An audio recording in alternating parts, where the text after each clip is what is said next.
Então, boa noite. Eu estou Boa aqui noite. com a Bárbara Calife, a nossa entrevistada de hoje. E eu queria que você começasse se apresentando, né? Qual que é o seu nome? Eu já falei, sua profissão e tudo mais, por favor.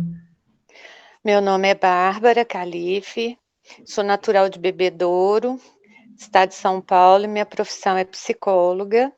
Também fui professora na universidade. Se você puder me contar também um pouquinho da sua trajetória profissional e a sua inserção na militância antimanicomial na saúde mental. Sim, eu iniciei a minha atividade profissional pós-formada em meados de 83, 1983. Naquela época, uma professora me indicou para um emprego na prefeitura.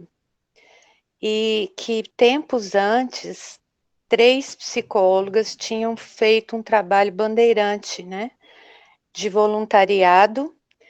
Era a Fátima, que hoje é a Maria de Fátima do CAPS, a Elza e a Irene. E a assessora do prefeito era uma psicóloga, então ela queria muito esse trabalho. Nessa época não existia SUDES.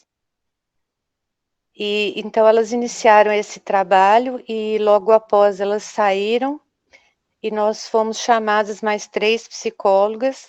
Eu fui indicada por uma ex-professora e quando fui conversar, existiam 3 locais de trabalho já iniciados, e um deles era na unidade de saúde chamada Catitão, onde se atendia esquizofrênicos. Como o serviço estava iniciando, naquela época eles pegavam as pessoas nas ruas por uma ambulância e levavam até o local do atendimento. Nessa unidade de saúde tinha um psiquiatra e eu como psicóloga.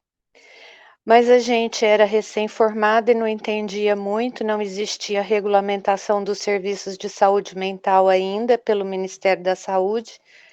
Então a gente fazia o que a gente supunha que era, e vivemos muito cruamente situações assim, eh, diferentes, porque os pacientes que iam eram pacientes que já tinham tido 23 internações no Bairral, aqui no próprio Sanatório Espírita de Uberaba, porque naquela época a filosofia era, né, da internação psiquiátrica. E quando eles não estavam internados, eles perambulavam pelas ruas da cidade. Nessa ambulância existia uma enfermeira, uma atendente de enfermagem, na verdade, que acompanhava, e também uma figura de um policial, coisas que a gente questionava, né? Nós tínhamos reuniões para conversar sobre esse trabalho, minhas outras colegas faziam trabalho na cadeia, também era um trabalho voluntário, também bandeirante. Eu ia somente na unidade de saúde do Catitão, eu atendi por 3 anos esquizofrênicos, psiquiatras.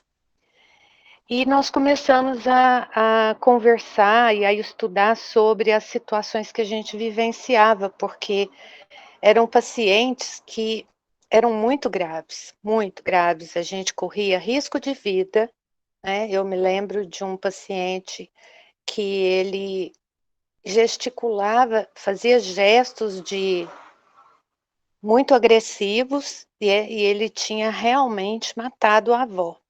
Era uma situação, assim, real. Então, nas discussões que a gente fazia, nós começamos a pensar, em outras formas de trabalho.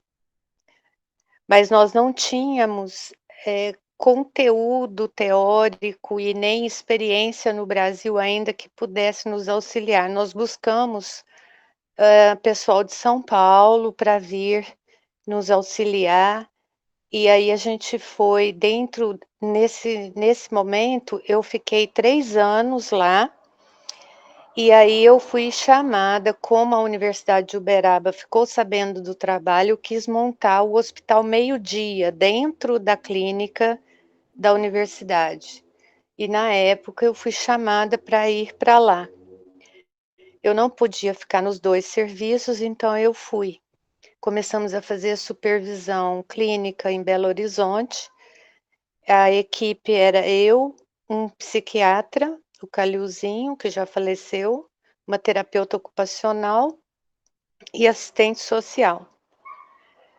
Só que, como a verba era o SUDES, ela demorava muito para chegar e foi o que aconteceu. Nós trabalhamos uns 4 meses estruturando o Hospital Meio-Dia, mas a verba não veio e a gente não recebia o salário.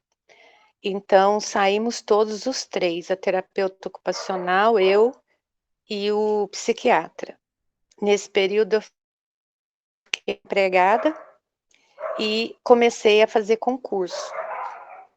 Aí já existia o concurso na prefeitura, né? Então, eu retornei concursada na prefeitura em 1990 e permaneci por 30 anos. Na prefeitura, quando eu retornei, nós iniciamos uma discussão e a estruturação do primeiro ambulatório de saúde mental. Isso foi em meados, na verdade, quando eu saí, já estava essa discussão. E aí o primeiro ambulatório foi montado na só que, na época, a chefia resolveu colocar criança junto com um adulto e esquizofrênico. E foi uma experiência que não deu muito certo na sala de espera. Mas a equipe se formou de psiquiatra, psicólogo, terapeuta ocupacional, assistente social.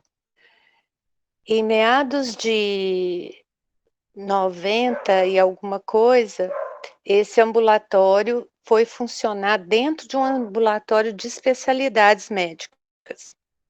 Existiam outras especialidades: cardiologia, neurologia, oftalmologia, gastro, entre outras. E era muito difícil a convivência com a equipe médica, porque existia um estigma com os nossos pacientes, né? Que eles ficavam usufruindo da mesma sala de espera, tinha que ter treinamento, a gente tinha uma recepcionista treinada, mas mesmo assim não era nada fácil.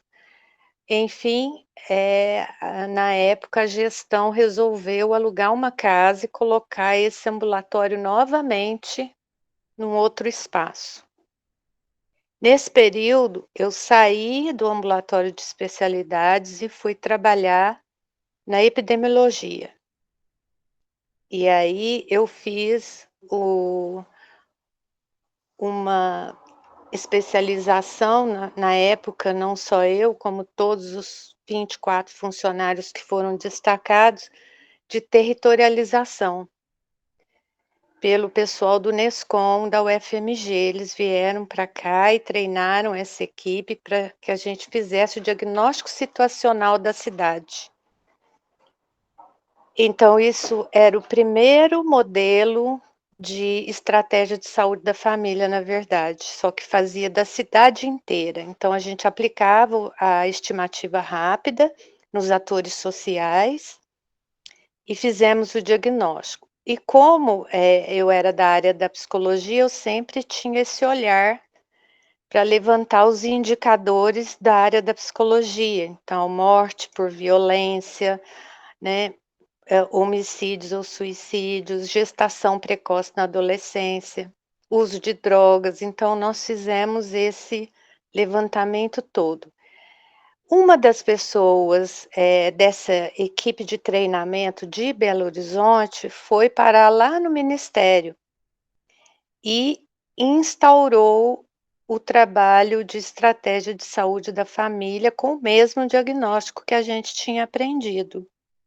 E também começou uma discussão no Ministério da Saúde da regulamentação do Centro de Atenção Psicossocial. Mas nesse período, a Fátima já havia se adiantado, né, em toda a busca que ela tem, e aí já era SUS, então ela já tinha montado o CAPS Maria Boneca. E a prefeitura começou a montar um segundo CAPS, a trazer o Inácio Ferreira.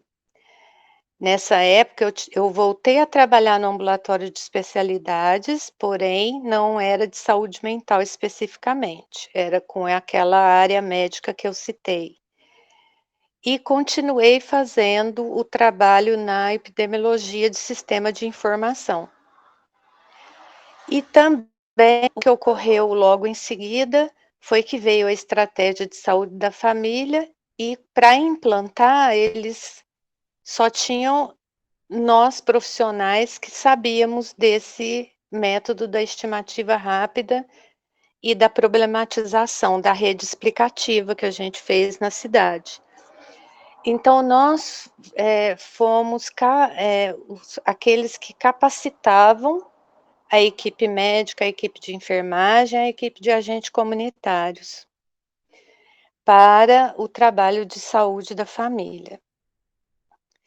Depois eu também atuei na unidade do bairro de Lourdes, na unidade básica, e a última unidade básica que eu fiquei foi no Volta Grande.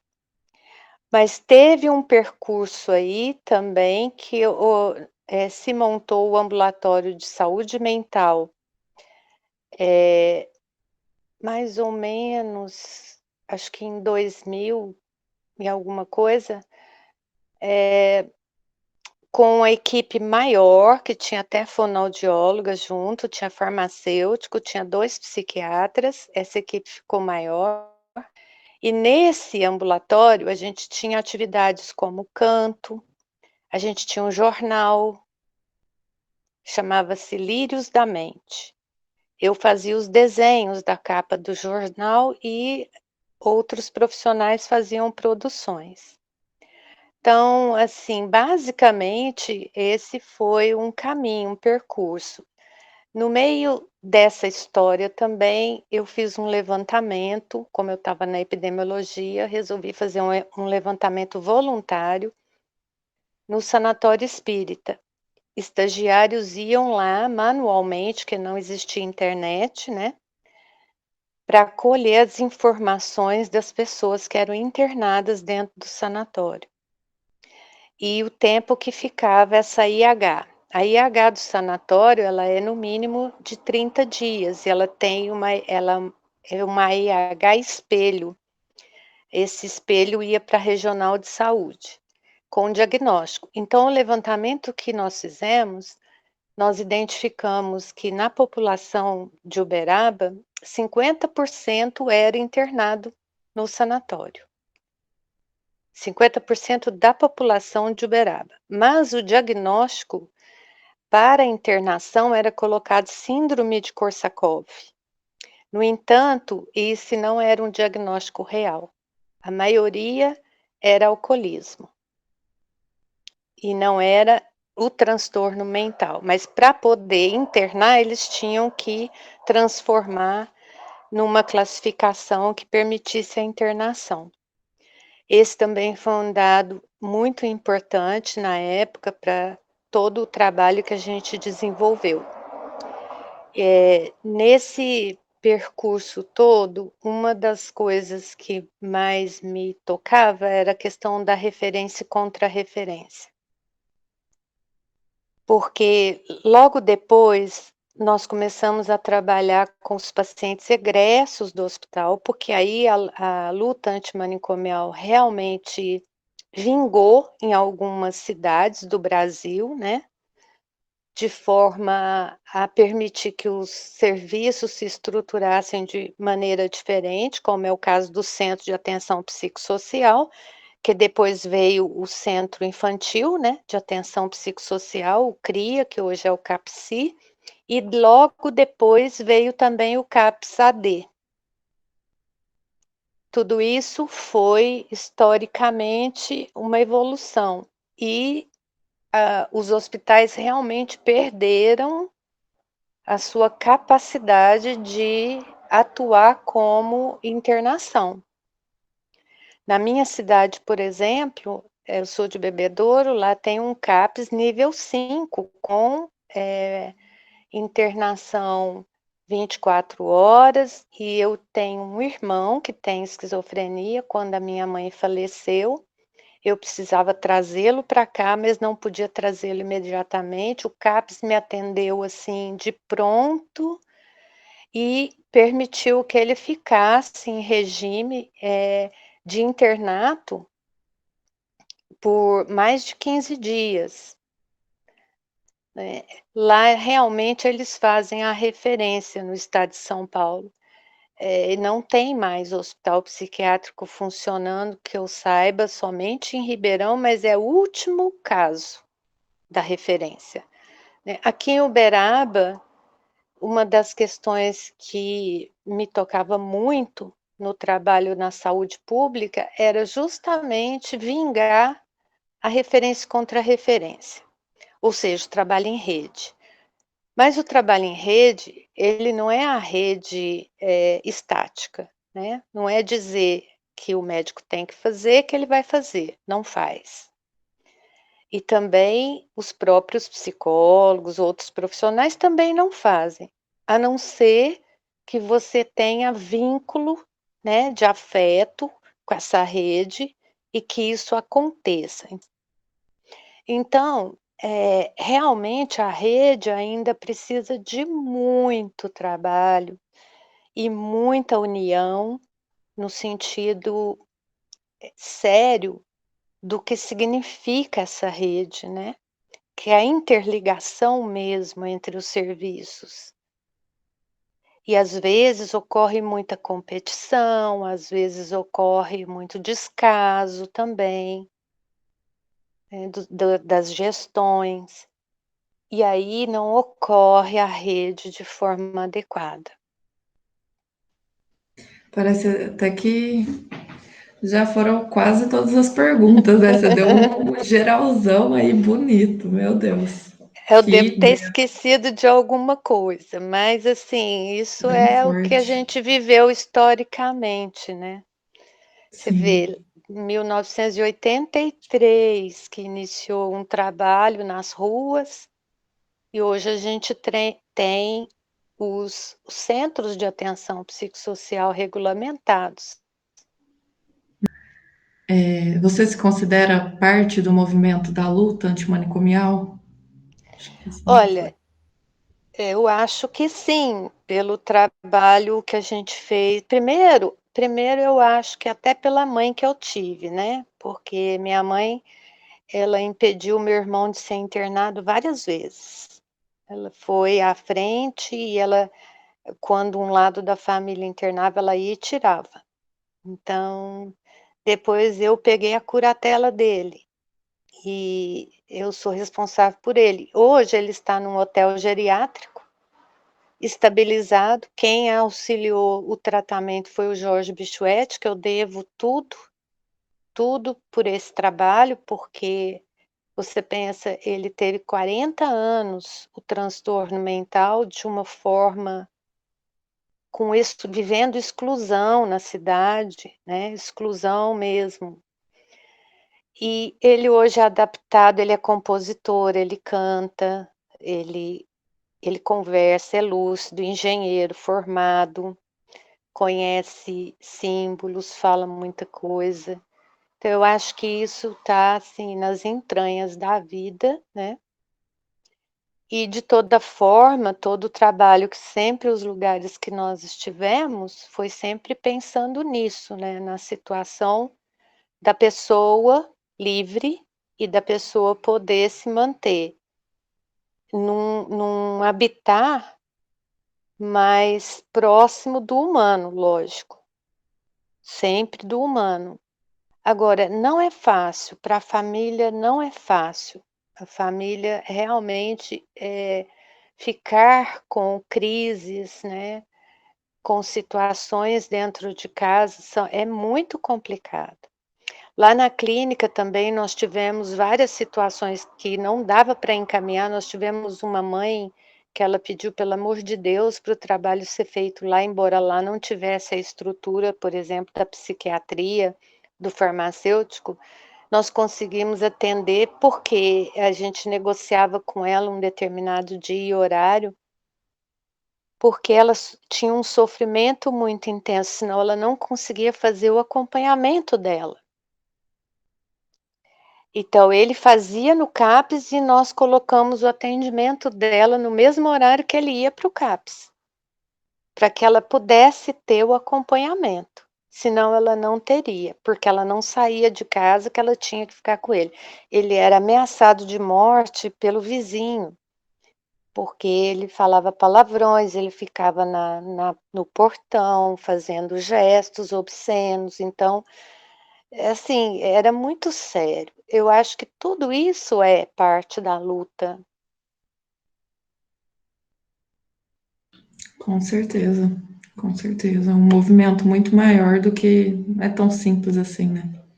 Não, não é simples. E tem muito que pode ainda ser feito, né? Mas eu acho que os trabalhos que existem hoje em Uberaba são fantásticos, né? O CAPS Maria Boneca, o CAPS Inácio Ferreira também, o CRIA, que é o CAPSI, o CAPS AD, foi uma evolução muito importante. Era justamente essa a próxima questão, né? Você já tocou nela. Se você percebe alguma relação entre a rede de atenção que a gente tem em Uberaba atualmente e o movimento social da luta antimanicomial em Uberaba e região. Você mencionou o CAPS, Maria Boneca. Tem o CAPS Maria Boneca, o CAPS Inácio Ferreira, tem o CAPSI e o CAPS AD. Tem agora esse novo centro, Maria Modesta, e tem as unidades de saúde, que não é? Algo que eu tenho de crítica, tem o CIAPS, que foi criado, que retirou os atendimentos da unidade de saúde e deixou lá mais grupo e trouxe os atendimentos para o CIAPS. Aí eu faço uma crítica, porque pela minha militância nas unidades de saúde, na equipe de saúde da família, você vê, na estratégia de saúde da família, nós tivemos que ir até os ciganos, porque só o psicólogo que vai junto, o cigano não vai na unidade tomar vacina, ele não quer saber disso, então eles chamam quem? O psicólogo. E o que que tem nas unidades de saúde? É lá que estão as situações críticas familiares, situação de uso de droga, tá tudo lá. Então, assim, a retirada dos atendimentos individuais das unidades de saúde prejudicou muito, muito o serviço de rede da população de Uberaba. Eu falo isso em função de eu ter estado na coordenação da clínica e visto o tanto de demanda que veio e retornou para nós. E o tanto que é difícil você encaminhar um caso grave. Por exemplo, eu tinha um colega fantástico que atendia no bairro de Lourdes casos graves. Ele encaminhou para a clínica. Quando ele encaminhou para a clínica, eu vi que não dava para ficar na clínica. Encaminhei para o CIAPS. A pessoa foi lá e eles disseram que não era lá o atendimento. Ela entraria lá em grupo. O caso dela não era de grupo. Era um transtorno grave que precisava de uma atenção individual. Então, essas pessoas perderam esse trabalho. E a clínica de psicologia, o que que ocorre? Quer queira, quer não, ainda é estagiário. Então, um caso muito grave, por exemplo, uma situação de bipolaridade, o que que acontece? Não é um desejo de não atender a bipolaridade, mas nós sabemos que ela só vai ter evolução se tiver constância, se tiver permanência, se não houver transitoriedade. Mas o aluno, ele sai, ele fica 2 semestres, depois ele sai. O que que ocorre com esse quadro clínico? Não evolui. Então, muitas vezes, a gente precisava pedir vaga social nas clínicas para essas pessoas. Por quê? O transtorno não evolui, transtorno de personalidade, não dá para ficar com o estagiário que tem rotatividade. É algo real isso, né? É verdade. Isso impacta muito, muito, muito. Tem mais uma última questão. Na sua opinião, qual que é a importância dos serviços comunitários de saúde mental para o cuidado em liberdade? Todos, né, É, realmente. porque você usa a criatividade, você faz a reinserção, né, ou seja, o retorno em si mesmo, na verdade, né, do que já se é. Não é nem não somos nós que fazemos a reinserção, né, ela já está na pessoa, mas como eles podem se expressar livremente pela música, pela dança, pela poesia, pela pintura, então ele se integra e se sente bem. Você chega lá no CAPS Maria Boneca, você vê o tanto que eles são acolhedores, que eles querem abrir o portão, que eles querem que você fique lá, que eles querem conversar, né. Isso é um bem-estar.